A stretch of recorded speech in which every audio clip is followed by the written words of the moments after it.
Abantu abaningi bahleze bengibuza ukuthi yini eyenza ngibe nesithembu, kusukaphi ukuthi ngibe nesithembu.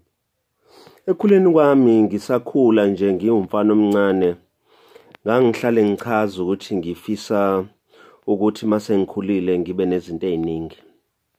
Ezinye zezinto engangeke ngichaze ngangithi ngifuna ukuba nezitolo, ngibe namabhizinisi, ngibe nezimoto eziningi, ngibe nemizi.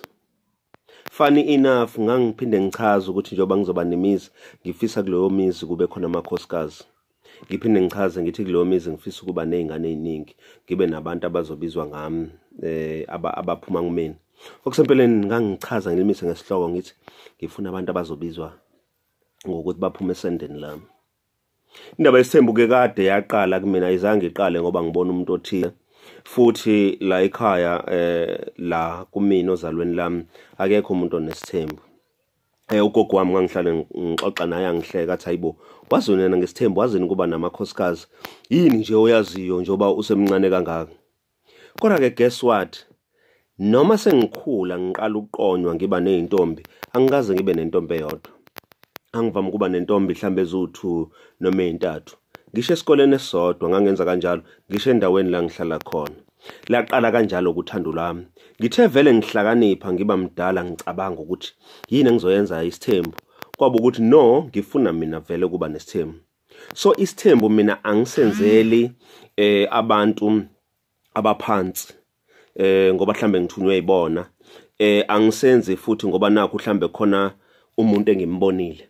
Isithembu ngisibiza ngokuthi siyimina nami ngiyisona. Mina ngiyisithembu, isithembu siyimina. Noma ngingadlula izulu nomhlaba noma kungenzakalani, isithembu ngizoba naso. Akukho la ngicabanga ukuthi isithembu futhi ngingaphatheka kabi. Ngihlale ngisho ngithi ngiyafisa ukuthi uNkulunkulu mangabe ephinde ngidala angibuyise ngibe nesithembu. I always say that.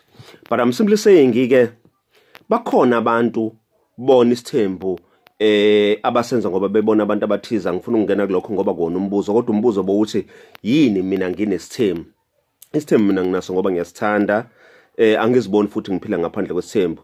In fact, ngingaphila impilo miserable kakhulu mangase ngingabi naso isithembu. I will be an unhappy man. Ungabi naso isithembu, ungabi nje namakhosikazi, ngizizwe ngiyinkosi, ngibusa, nginomndeni omkhulu, nginezingane eziningi, nginemfudumalo, ngihleli phakathi komuzi, umuzi wami uphatheke kahle. Nje lokho kubizwa nje ukuthi ngigijime ngengapha. So mangase kungenzeki ngongangikhathaza kakhulu. So isithembu mina ngiyisithembu, isithembu siyimina. Akukho la ngicabanga khona ukuthi ngelilanga ngingavuka ngingabi naso isithembu. Kungangikhathaza uma ngase ngingabi naso isithembu.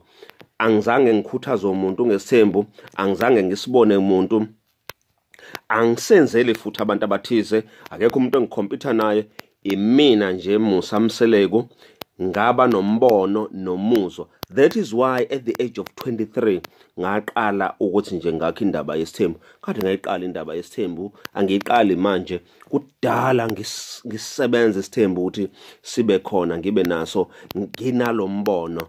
Futhi uma ngase ngingabi nesithembu, I guess I would be an unhappy man. I will live a life of an unhappy man. Nje manje ngiyasithanda isithembu, and mina ngiyisithembu naso siyimina.